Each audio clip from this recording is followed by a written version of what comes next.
Podem sentar-vos. Hoje nós celebramos a festa de um mártir, de um santo padre que é mártir. Basicamente todos os santos, padres que do início da nossa Santa Igreja, eles deram a vida por causa de nosso Senhor.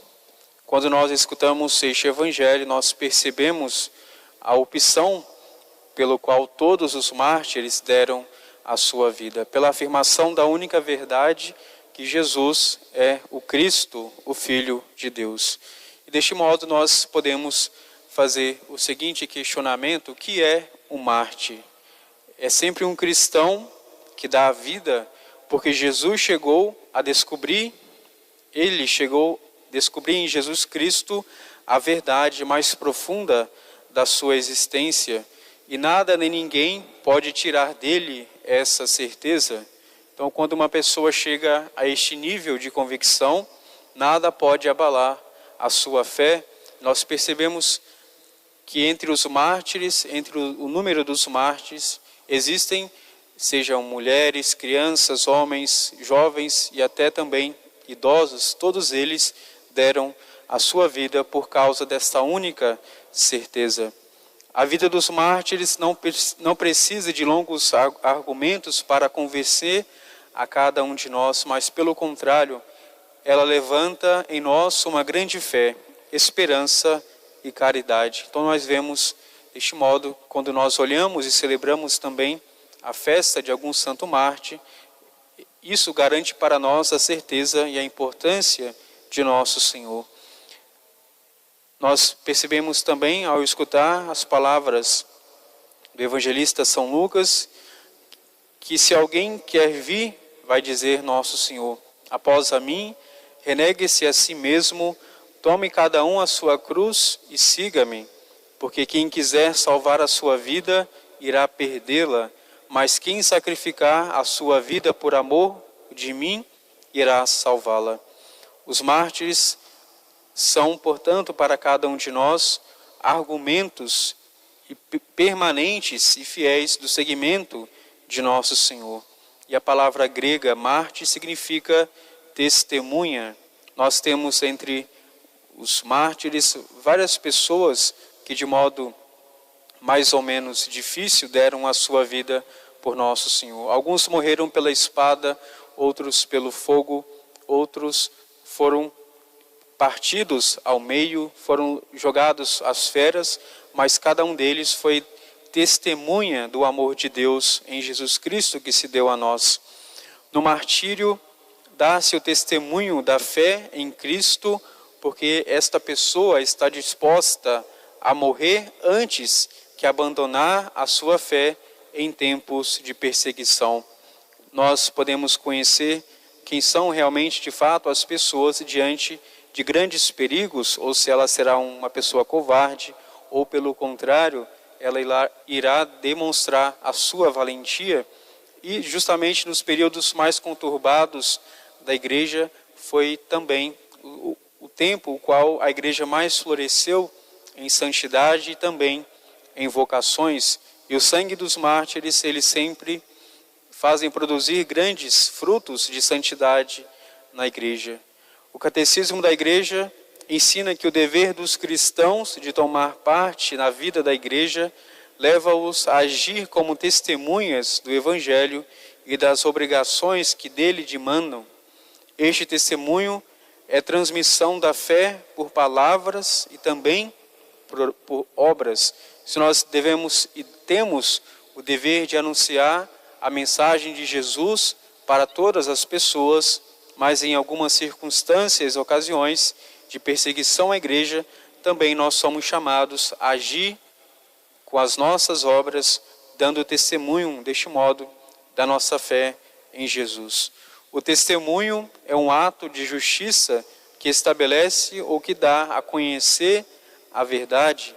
Então, se nós cremos de fato em nosso Senhor, nós deveríamos refletir até que ponto nós estamos dispostos a continuar nesta verdade. Não é indiferente para nós dar o nosso sim ou o nosso não diante de uma situação tão complexa neste tipo de perseguição. E também nos nossos tempos, nós contemplamos com muita tristeza que um bispo da Nicarágua, ele passou 11 meses preso, seja passando fome, passando frio, calor, numa cela, onde ele não tinha nem sequer roupa para estar sendo vestido. Então, nós percebemos que ainda hoje nós poderíamos pensar a perseguição a cristãos aconteceu somente no início da igreja, mas o século passado foi o período que mais cristãos deram a sua vida por causa de nosso Senhor. Mas também, em nossos dias, sobretudo nos lugares onde a igreja mais é perseguida, sobretudo nos lugares comunistas, os países comunistas, ditadores, e também em algumas regiões onde o islamismo mata cristãos. E nós aprendemos também, escutando São José Maria Escrivá, que ele, meditando sobre a via sacra, ele vai nos dizer: sabeis que fostes resgatados da vossa vã conduta, não com ouro ou prata, que são coisas perecíveis, mas pelo sangue precioso de Cristo. Não nos pertencemos. Jesus Cristo comprou-nos com a sua paixão e com sua morte. Somos vida sua. Já só há uma única maneira de vivermos na terra: morrer com Cristo para ressuscitar com Ele, até podermos dizer com o apóstolo: não sou eu que vivo, é Cristo que vive em mim. Então, o mártir, ele chegou a essa tal compreensão da sua vida. Nós somos pertences de nosso Senhor. Ele nos comprou e é também um dever de amor para cada um de nós dar a nossa vida. É claro que nem todos nós seremos chamados a dar a nossa vida ou morrer por causa de nosso Senhor. Mas cada cristão, segundo a sua condição e vocação, deve dar o seu sim diário a nosso Senhor. Mesmo que seja algo pequeno e oculto, onde ninguém possa perceber, mas nós devemos dar continuamente a nossa vida a nosso Senhor. Ninguém tem amor maior do que aquele que dá a vida por seus amigos, vai nos dizer São João. E a Constituição Lumen Gentium, tomando essas palavras do Evangelho, reafirma que o martírio é o testemunho supremo do amor diante de todos, pois o próprio Cristo, o Filho de Deus, manifestou o seu amor dando a sua vida na cruz por nós. Os mártires, ao dar a sua vida, assemelham-se ao Mestre que aceitou livremente a morte para a salvação do mundo.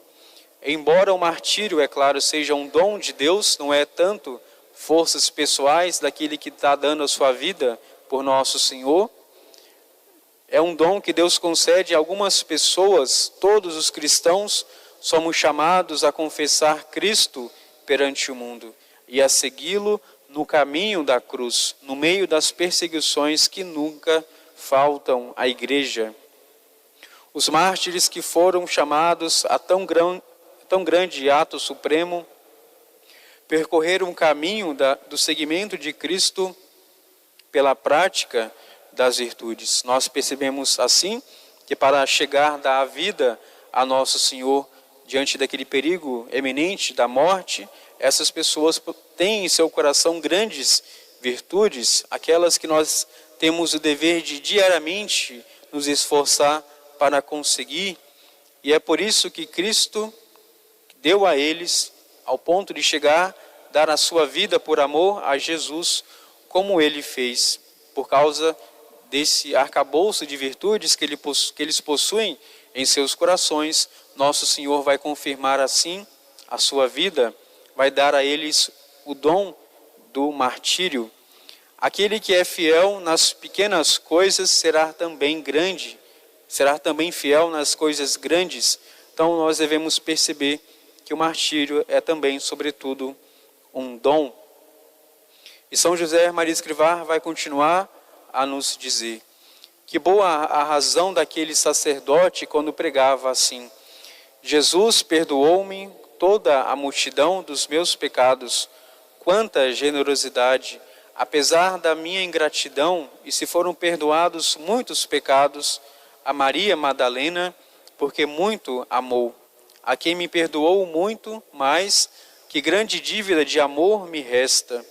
Jesus, até a loucura e ao heroísmo, quanto à graça, Senhor, ainda que seja preciso morrer por ti, já não te abandonarei. Quantos se deixariam cravar numa cruz perante o olhar atônito de milhares de espectadores e não saber sofrer cristamente as alfinetadas de cada dia? Pensa então no que será mais heróico. Nós percebemos assim, né, que todos nós somos chamados, caríssimos irmãos, a fomentar dentro do nosso coração esse desejo de entregar a nossa vida a nosso Senhor de modo incondicional, de modo diário e também oculto, onde ninguém vai olhar para nós e nos elogiar, mas pelo contrário, nós devemos com a nossa vida dar este testemunho diário do amor de Cristo ao mundo. E o Papa Bento XVI vai dizer: de onde nasce a força para enfrentar o martírio? Ele vai afirmar para cada um de nós: da união profunda e íntima com Cristo, porque o martírio e a vocação ao martírio não são o resultado de um esforço humano, mas a resposta a uma iniciativa e um chamado de Deus. São um dom da sua graça que nos torna capazes de dar a própria vida por amor a Cristo e à Igreja e, portanto, ao mundo. Se lemos a vida dos mártires, surpreende-nos a sua serenidade e coragem diante do sofrimento e da morte. O poder de Deus se manifesta plenamente na sua fraqueza, na pobreza de quem se confia a Ele e só nele põe a sua esperança. Mas é importante sublinhar que a graça de Deus não suprime nem sufoca a nossa liberdade de quem enfrenta o martírio, mas, ao contrário, a enriquece e exalta. O mártir é uma pessoa extremamente livre, livre do poder do mundo, uma pessoa livre que em um único ato definitivo entrega toda a sua vida a Deus e um ato supremo de fé, esperança e caridade se abandona nas mãos de seu Criador e Redentor. Ele sacrifica a sua vida para ser totalmente associado ao sacrifício de Cristo na cruz. Numa palavra, o martírio é um grande ato de amor em resposta ao imenso amor de Deus por cada um de nós. Então vamos pedir a intercessão deste mártir que nós estamos celebrando hoje, o Papa São Marcelo I, que ele possa produzir na Igreja sempre mais a certeza, na verdade, que é nosso Senhor. Nós, diante do bem e da verdade que é Cristo em nossa vida, que Ele seja de fato algo que nós possamos, não somente com palavras, mas sobretudo com as nossas ações, dar o testemunho do amor de Deus, o amor de Jesus por cada um de nós, entregando a sua vida, seja em pequenos sacrifícios, mas também, se for a vontade de Deus, nós entregarmos também o nosso corpo para ser assim dado a nosso Senhor. Então vamos com muita confiança pedir nessa Santa Missa que nosso Senhor possa dar as virtudes necessárias para as nossas almas e aprofundar assim o nosso processo de conversão e de santificação. Louvado seja nosso Senhor Jesus Cristo, para sempre seja louvado.